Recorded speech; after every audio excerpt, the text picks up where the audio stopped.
আওয়ামী লীগের 15 বছর ছিল, তারা একটা গ্যাসকূপ অনুসন্ধানের কোনো পদক্ষেপ গ্রহণ করেনি। সরকারি দল এবং বিরোধী দলের মধ্যে যে এখন একটা চমৎকার আন্ডারস্ট্যান্ডিং আছে, এটাকে যদি আমরা অব্যাহত রাখতে পারি, এই যে সংকটগুলি আমরা বলছেন, বিদ্যুৎ, জ্বালানি এবং অন্যান্য সংকটগুলি ইনশাল্লাহ আমরা খুব দ্রুতই আমরা সমাধান করতে পারবো। চিকিৎসা সেবা নেবার জন্য ওই দেশে যে আমাদের যেতেই হচ্ছে, এবং এটাও যে একটা দুরবস্থা আসলে আমাদের, যে আমরা চিকিৎসা সেবাটা দেশে নিশ্চিত করতে পারছি না, যার জন্য এই ধরনের দুর্ঘটনার মধ্যেও আসলে আমাদের এর আগেও আমরা দেখেছি দিল্লিতেও এরকম একটা ঘটনা ঘটেছিল, সেখানেও দুজন খুব সম্ভবত বাংলাদেশি মারা গেছেন। আহ, এই বাস্তবতায় এই স্বাস্থ্য খাতেরও আসলে দুর্বলতাটা কিছুটা তো নিশ্চয়ই সামনে আসে, কি মনে করেন?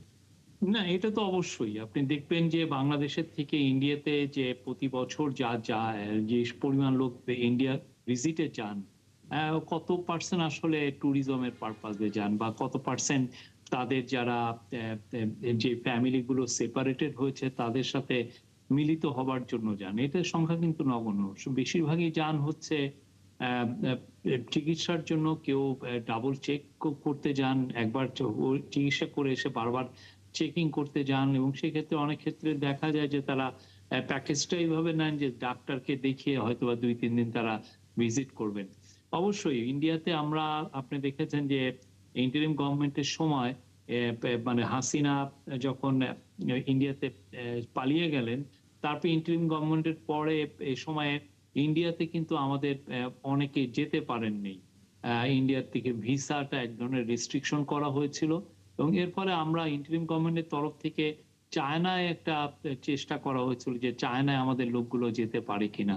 সেটাও তেমন একটা ফলপ্রসূ কোনো রেজাল্ট আনেনি। এই জন্য আনেনি, সেটা হচ্ছে ওইখানে এক হলো খাবারের একটা সমস্যা, আর একটা হচ্ছে ট্রান্সলেট করে দিবে যে তাদের একটা সমস্যা, এবং সবচেয়ে বড় যেটা সমস্যা সেটা হচ্ছে যে ল্যাঙ্গুয়েজ ব্যারিয়ারটা সবসময় ওদেরকে ভুগিয়েছে।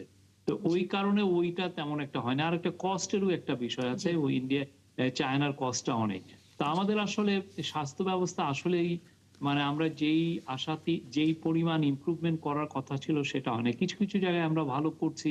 আমাদের অর্গান রিপ্লেসমেন্টের ক্ষেত্রে, অর্গান ট্রান্সপ্লান্টেশনের ক্ষেত্রে কিছু কিছু জায়গায় আমাদের সাফল্য এসছে। কিডনি ট্রান্সপ্লান্টেশন আগে আমরা ইন্ডিয়া যে করতাম, এখন বাংলাদেশে বেশ কিছু হচ্ছে। কিন্তু এটা আসলে কি একদিনে তো আর হয় না, এটা বছরের পর বছর এখানে ইনভেস্ট করতে হয়। জি। আমাদের হেলথ কেয়ারে খুব ম্যাসিভ যে ইনভেস্টমেন্ট হয়েছে তা না, প্রাইভেট সেক্টরে ইনভেস্টমেন্টটা সীমিত ছিল, আর সরকারি ইনভেস্টমেন্টটা হয়েছে যত্রতত্র। সরকার মোর ফোকাস দিয়েছে প্রাইমারি লেভেলে হাসপাতালগুলোকে নিয়ে যেতে, উপজেলা লেভেল পর্যন্ত। ওইটা করতে যেটা হয়েছে যে স্পেশালাইজেশনে আমরা খুব বেশি ইনভেস্টমেন্ট করতে পারিনি। ফলে যারা যখনই একটা ক্রিটিক্যাল রোগ হচ্ছে, তখন দেখা যাচ্ছে যে আমাদের রোগীরা বাংলাদেশের ডাক্তারদের উপরে আস্থা রাখতে পারছেন না, তারা ইন্ডিয়ায় যাচ্ছেন, আর যাদের একটু টাকা আছে তারা থাইল্যান্ড যাচ্ছেন। জি। এটা একটা স্যাড রিয়ালিটি। আমরা এখান থেকে বেরোতে চাই, গভর্নমেন্ট কিছু কাজ করছেন, দেখা যাক, আমরা ইনশাল্লাহ সামনে ফল পাবো। নিশ্চয়ই, নিশ্চয়ই আমরা আসলে সেদিকে তাকিয়ে থাকলাম। মোহাম্মদ রাশেদুল ইসলাম রাশেদ, আম আপনার কাছ থেকেও হয়তো এই দুর্ঘটনা নিয়ে একটু ছোট করে মন্তব্য আমরা শুনতেই চাই। পাশাপাশি হচ্ছে যে পরিবারগুলো তাদের স্বজন হারিয়েছে, সেখানে রাজনৈতিক দল হিসেবে আপনারা আসলে পাশে থাকার ক্ষেত্রে কতটা এখন থেকে আসলে পরিকল্পনা নিচ্ছেন? ধন্যবাদ তানিয়া আপনাকে। আপনার মাধ্যমে সম্মানিত দর্শক শ্রোতাকে শুভেচ্ছা জানাচ্ছি। তবে আজকে আমাদের জন্য শোকের একটি দিন, যে আমাদের দেশের 7 জন নাগরিক তারা কলকাতায় একটি হোটেলে অগ্নিকাণ্ডে নিহত হয়েছেন। আমি বলবো যে এটি যেমন শফিকুল আলম ভাই বলছিলেন আর কি, যে আমাদের চিকিৎসা ব্যবস্থা দুর্বলতার কারণে ভারতে আমাদের একটা ভালো চিকিৎসার লক্ষ্যে অনেক লোক যাতায়াত করে। ইভেন আমি বলবো যে আমি যখন রাজশাহী ইউনিভার্সিটিতে পড়ালেখা করতাম, সেখানে রাজশাহী সহ রাজশাহী বিভাগ, খুলনা, রংপুর বিভাগের হিউজ স্টুডেন্ট ছিল, এবং তাদের মধ্যে একটা প্রবণতা চিকিৎসা এবং কেনাকাটা থেকে শুরু করে মোটামুটি মানের কোনো কিছু ইভেন্ট ম্যানেজমেন্টের প্রয়োজন হলেই তারা কলকাতামুখী বা ইন্ডিয়ামুখী হতেন আর কি। এবং এটি দেশে ঢাকা কেন্দ্রিক হয়তো তাদের জন্য ব্যয় কষ্ট বেশি হয়ে যায়, অথবা সহজলভ্যতা না থাকার কারণে এটি হতে পারে, কোনো দেশের পার্শ্ববর্তী দেশের সাথে সংযোগ এরকম থাকতে পারে। কিন্তু আমি মনে করবো যে এটি ইন্ডিয়াতে একটি দুর্বল অবস্থা।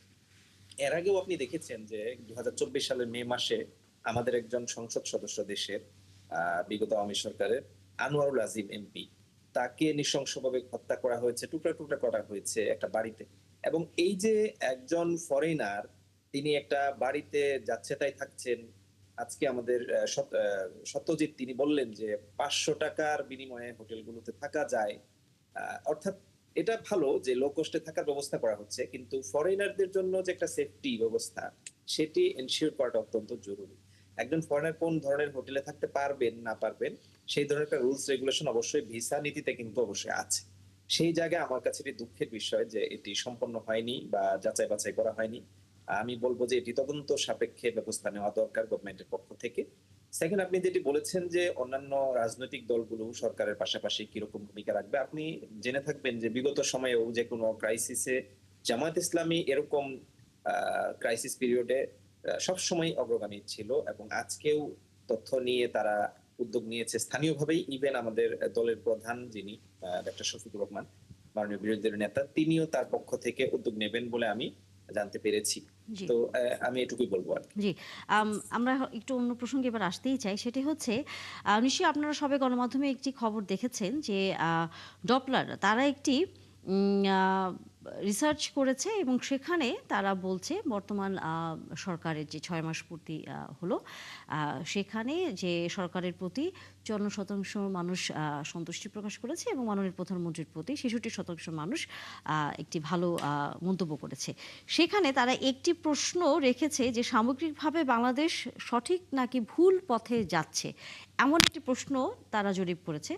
সেখানে উত্তরে তারা জানাচ্ছে যে ৪৮% মানুষ হলো বলছে যে বাংলাদেশ এখন সঠিক পথে যাচ্ছে এবং ৩৫% মানুষ মনে করে ভুল পথে যাচ্ছে। রাশেদুল ইসলাম রাশেদ, আপনার কাছে এই জরিপটি নিয়ে একটু বিশ্লেষণ চাই এবং একই সাথে যে প্রশ্নটি তারা করেছে যে বাংলাদেশ এখন সঠিক পথে নাকি ভুল পথে আছে, সেখানে সঠিক পথের সংখ্যাটি বেশি বলছে সাধারণ মানুষ। আপনারাও তাই মনে করেন কিনা?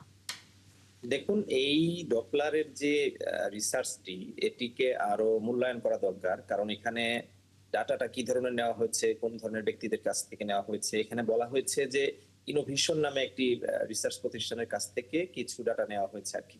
এখন এটি কত ডাটা ইনোভেশনের কাছে নেওয়া হয়েছে সেটি আমরা জানতে পারলেও তারা কারা ছিলেন, এখন এটি বিএনপি দলীয় ব্যক্তিদের কাছ থেকে সেই মূল্যায়ন কত পার্সেন্ট নেওয়া হলো, অন্যান্য দলের কাছ থেকে কত পার্সেন্ট নেওয়া হলো, এগুলো যদি মূল্যায়ন করে আরো স্পেসিফিক ভাবে উল্লেখ না করা হয়।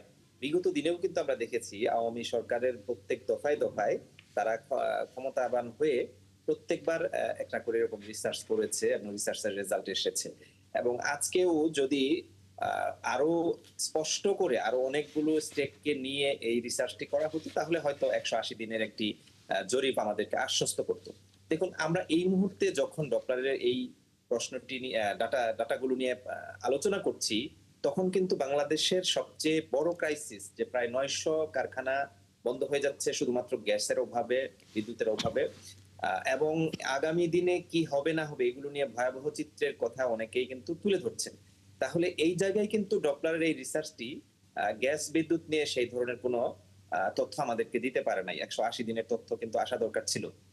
পাশাপাশি এখানে আমি একটি ত্রুটি দেখছি আর কি।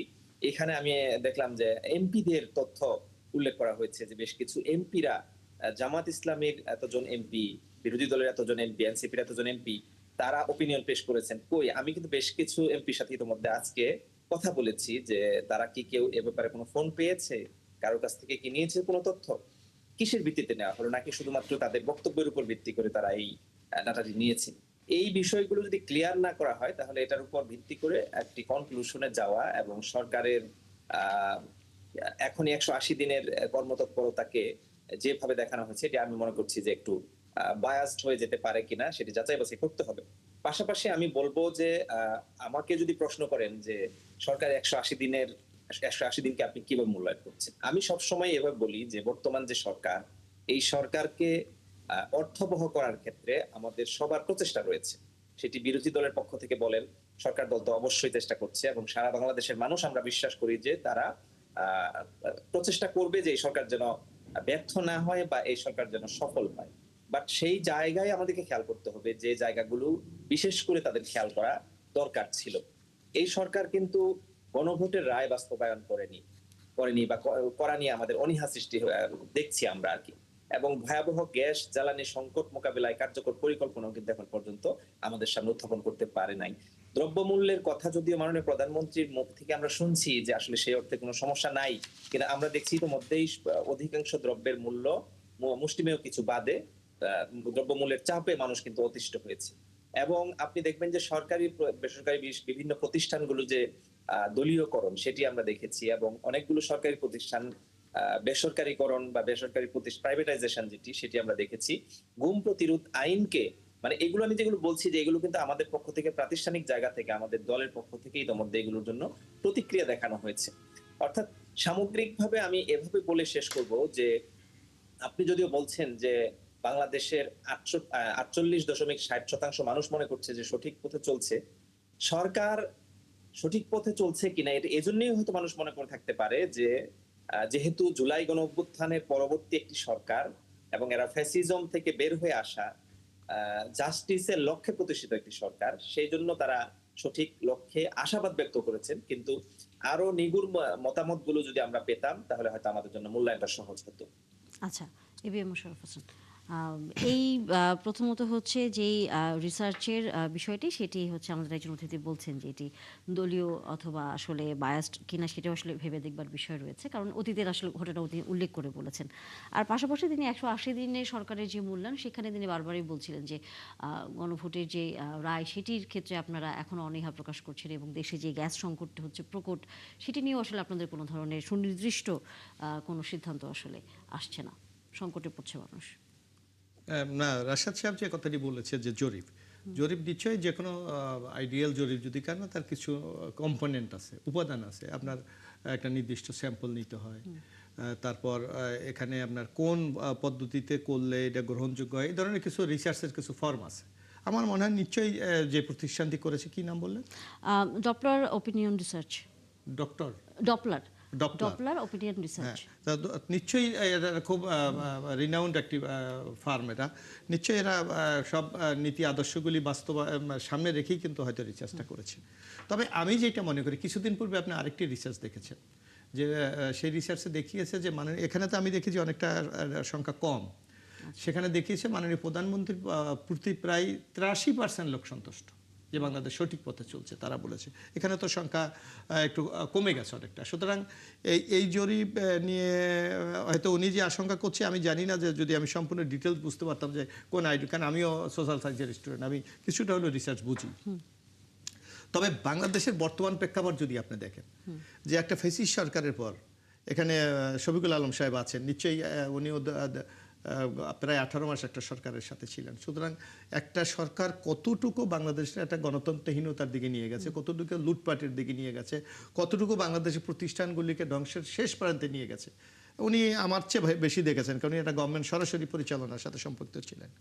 সেই অবস্থা থেকে উত্তরণ করে দেশটাকে এগিয়ে নিয়ে যাওয়া কিন্তু রিয়েলি একটা চ্যালেঞ্জের বিষয়, এটা অস্বীকার করার সুযোগ নেই। এই যে বলেছে এখন গ্যাস নাই, বিদ্যুৎ নাই, শব্দ দুটি উচ্চারণ করে কমেন্ট করা কিন্তু সব সহজ। কারণ আপনি জানেন যে আওয়ামী লীগের আমলে এমার্জেন্সি পাওয়ার অ্যাক্ট 2010 দিয়ে যাতে এই লুটপাট, দুর্নীতি, ডাকাতির বিরুদ্ধে কোনো ব্যবস্থা না করা যায় তার জন্য আইনি সুরক্ষা দেওয়া হয়েছে। দিয়ে কি করেছে তারা? কুইক রেন্টালের নামে তারা প্রায় 1 লক্ষ কোটি টাকা তারা তাদের ঘরানার ব্যবসায়ীদেরকে দিয়েছে। তা নিয়ে প্রশ্ন করার কোনো সুযোগ নেই, কারণ আইন পাশ করে দিয়েছে। এই যে বলছে যে গ্যাস, এখন আওয়ামী লীগের 15 বছর ছিল, তারা একটা গ্যাস কূপ অনুসন্ধানের কোনো পদক্ষেপ গ্রহণ করেনি। আমাদের যে গ্যাস কূপগুলি ছিল সেগুলোকে রেনোভেশনের কোনো ব্যবস্থা গ্রহণ করেনি। তাদের আমলে দেখছেন, আওয়ামী লীগের আমলে বলা হচ্ছিল যে সমুদ্র বিজয় করেছি। একই সমুদ্র আমাদের, মিয়ানমারের এবং ভারতের, তারা গ্যাস অনুসন্ধান করে গ্যাস পেয়েছে, আমরা করিনি। অর্থাৎ কাউকে সুবিধা দেওয়ার জন্য এই কাজগুলি করেছে। তার উত্তরাধিকার সূত্রে পাওয়া এই সংকট এখন বিএনপির ঘাড়ে এসে পড়েছে। এবং আপনি জানেন, একটা কূপ যদি খনন করেন অথবা একটা প্রক্রিয়া যদি আপনি যান, বিশেষ করে বিদ্যুৎ ক্ষেত্রে মিনিমাম 2-1 বছর লাগে। সেইটা কিন্তু বিএনপি মোটামুটি একটা ম্যানেজ করে নিয়ে আসছিলেন। আপনি দেখেন কোনো এই সংকট কিন্তু হয়নি। হঠাৎ যখন আমেরিকা এবং ইরানের মধ্যে যুদ্ধ শুরু হয়ে গেল, তখন কিন্তু এই আমাদের যে আমদানির যেই চেইন, সেই চেনটা কিন্তু বাধাগ্রস্ত হচ্ছে। এখানে আপনি দেখেন এই যে আমরা কুয়েট ওয়াই লাইন এনে যেটা আমরা বাজারজাত করি সেটার সাপ্লাই বন্ধ হয়ে যাওয়ার কারণে কিন্তু চিটাং ইস্টার্ন রিফাইনারিকে আমাকে বন্ধ করে দিতে হয়েছে। এই এখন দেখেন হঠাৎ করে আজকে মহেশখালীতে দুর্ঘটনার কারণে আগুনে লেগে কিন্তু আমার গ্যাস সরবরাহ বন্ধ হয়ে গেছে। শুধু এগুলি কিন্তু সব অ্যাক্সিডেন্টাল, এগুলো কিন্তু কেউ ইচ্ছাকৃতভাবে কেউ করেনি। তারপর এখানে দেখেন ইন্টারন্যাশনাল মার্কেটে এখন যেভাবে এলএনজি থেকে শুরু করে দাম যেভাবে বৃদ্ধি পাচ্ছে, সেক্ষেত্রে আমাদের তারল্যের সংকট আছে, আমাদের ডলারের সংকট আছে, এগুলো দিয়ে এলসি করার কিন্তু সমস্যা আছে। আর এই টোটাল সেট আপনি দেখবেন যে টোটাল সেট কিন্তু শেখ হাসিনার আমলে করা, ফেসিস্ট আমলে করা।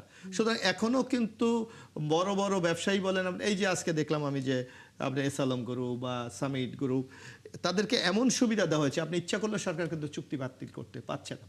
অথচ আমরা যদি কয়লার দিকে আমরা যেতে পারতাম, আজকে আমরা যদি গ্যাসের দিকে যেতে পারতাম, কিন্তু আমাদের কষ্টটা কিন্তু অনেকটা কমে যেত। কিন্তু এখানেও কিন্তু বিরাট একটা খরচ আমাদেরকে বহন করতে হচ্ছে।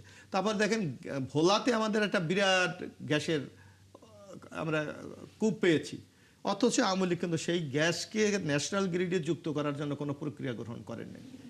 কারণ এই সরকার কিন্তু, আমরা ইতিমধ্যে আপনারা জানেন যে এই গ্যাস যাতে ন্যাশনাল গ্রিডে যুক্ত করা যায় তার জন্য ইতিমধ্যে একটা ব্রিজ নির্মাণের পরিকল্পনা করছে। কারণ এটা একটা বিচ্ছিন্ন দেব, যে কোনো অন্য প্রসেসে সেটাকে আনা যাচ্ছে না, সেটাকে সংযোগ দিতে হলে একটা ব্রিজ বা অন্য একটা প্রক্রিয়া করতে হবে। এই প্রক্রিয়াগুলি আমরা অবলম্বন করছি, যার কারণে আপনি দেখবেন এই যে বলা হচ্ছে জরিপটাতে দেশকে সঠিক পথে চলছে। আমি মনে করি যারা এই দেশের, উনিও যে কথাটি বলেছে জুলাই গণ অভ্যুত্থানের পর আমরা গণতন্ত্রকে নতুন যাত্রাটা শুরু করেছি, এই যাত্রার কিন্তু মানুষের সমর্থনটা আছে, যার জন্য বলেছে আপনি দেখবেন যে বাংলাদেশ সঠিক পথে চলছে, পিএম এর জনপ্রিয়তা 66%। এই যে নানা ডাটার তথ্য উপাদ্য, আমি মনে করি এটা একটা ইতিবাচক দিক, এবং আমরা যদি সবাই সহযোগিতা করি। না, কিন্তু একই সাথে তো যে সংকটগুলো এর মধ্যে তৈরি হচ্ছে সেইটিও তো সমাধানের ক্ষেত্রে বারবার বিরোধী পক্ষ থেকে বলা হচ্ছে যে খুব যে কঠোর অবস্থান অথবা খুব পরিকল্পনাভাবে এগিয়ে যাচ্ছেন আপনারা, সেটিও তো আসলে পরিলক্ষিত হচ্ছে না। আপনি দেখবেন ইতিমধ্যে আমরা কিন্তু এই যে এলএনজি টার্মিনাল, 3টা টার্মিনাল আমরা নতুনভাবে তৈরি করার জন্য আমরা ইতিমধ্যে গ্রহণ করেছি। এলএনজি আমদানি করার জন্য সরকার প্রয়োজনীয় ব্যবস্থা গ্রহণ করে। ইতিমধ্যে আপনি দেখেন যে আমরা মালয়েশিয়াকে আহ্বান জানাচ্ছি বা মাননীয় প্রধানমন্ত্রী অনুরোধ করেছে, আমরা সিঙ্গাপুর থেকে এলএনজি আনার আমরা চেষ্টা করছি। বাংলাদেশে গ্যাস ফিল্ডগুলোকে রেনোভেশন করে আরও যে আমাদের তথ্য উপাদ্য আছে 2-2.5 হাজার আমরা করতে, ইতিমধ্যে আপনার সৌর বিদ্যুৎ অর্থাৎ সোলারের ব্যবস্থা আমরা করছি, যাতে সোলার দিয়ে মিনিমাম 5 থেকে 6,000 মেগাওয়াট আমরা বিদ্যুৎ পেতে পারি। এইগুলি কিন্তু আমি এটি ইতিবাচক দিক, এবং এইটা এই যে কোনো প্রকল্প বাস্তবায়ন করতে হলে কিন্তু আপনার টাইম দরকার আছে, আপনার কিন্তু রাতারাতি এটা আমাদের পক্ষে সম্ভব না। সেই প্রক্রিয়া কিন্তু সরকার গ্রহণ করেছে। সুতরাং আমি অনুরোধ করব, আজকে বিরোধী দল আছে, আপনি দেখবেন এই বাংলাদেশের দীর্ঘদিন সংসদ কিন্তু কার্যকরী ছিল না। এখন আপনি যে কোনো মানুষের কাছে জিজ্ঞেস করেন, সংসদের প্রতি কিন্তু একটা আলাদা আগ্রহ জন্মেছে। এটা কেন? অর্থাৎ সরকারি দল এবং বিরোধী দলের মধ্যে যে এখন একটা চমৎকার আন্ডারস্ট্যান্ডিং আছে, এটাকে যদি আমরা অব্যাহত রাখতে পারি, এই যে সংকটগুলি আপনারা বলছেন বিদ্যুৎ, জ্বালানি এবং অন্যান্য সংকটগুলি ইনশাল্লাহ আমরা খুব দ্রুতই আমরা সমাধান করতে পারব। মানে সংকট তাহলে মিটে যাবে হচ্ছে বিরোধী দলের সাথে আপনাদের যদি। না, আমি বলছি যে আপনি কিন্তু বিরোধী দল তো সহায়তা করতে হবে। কারণ আপনাকে একটা উদাহরণ দিই আমি এখানে, রাশেদ সাহেব একটু নিশ্চয়ই আমার সাথে উনি একমত হবেন। আপনি দেখবেন আপনি দেখবেন মাস 2-3 আগে এই যে জ্বালানি নিয়ে ব্যাপক সংকট, পেট্রোল পাম্পগুলিতে বিশাল জ্বালানি খাত নিয়ে